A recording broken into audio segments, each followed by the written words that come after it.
Sa iba pang balita, nagpahayag ng paninindigan ng Department of Foreign Affairs na dapat nang lisanin ng mga sasakyang pandagat ng China ang Ayungin Shoal. Ito'y makaraan ng may 2 linggo ng pananatili doon ng mga bapor ng China na umaagapay sa mahigit 10 fishing boats. Tahasang idiniklara ng DFA na ang Ayungin Shoal ay bahagi ng teritoryo ng Pilipinas. Balita mo kami, Aya Macalma. Kailangan umalis ang mga inchik sa ating teritoryo. Ito ang tahasang sinabi ng Department of Foreign Affairs sa China. Dahil 2 linggo nang nasa Ayungin Shoal ang Chinese warship, surveillance ships at mga Chinese fishing vessels na namataan ng mga otoridad.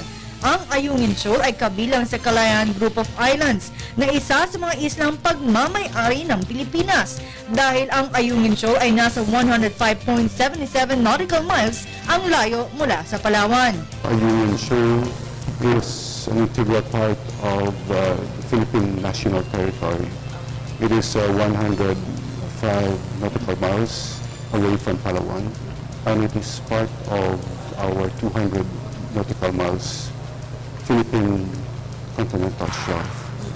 So that's why Chinese ships would need to leave the area and respect the maritime zones of the Philippines.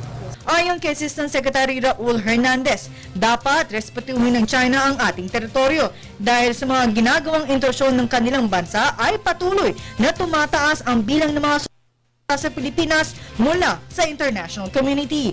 Ito matapos maghain ng ating bansa sa United Nations ng Arbitral Tribunal na kung saan ito na ang pinakamapayapang solusyon ng ating pamahalaan. The fact that the international community is behind the peaceful approach and the rules-based approach that the Philippines has initiated with the Arbitral Tribunal, that means that we are in the right track, and this should be the way to solve this issue. We have to resolve this through a rules-based approach, peaceful, and something that would be durable. Para sa Telebisyon ng Bayan, Aya Macalma.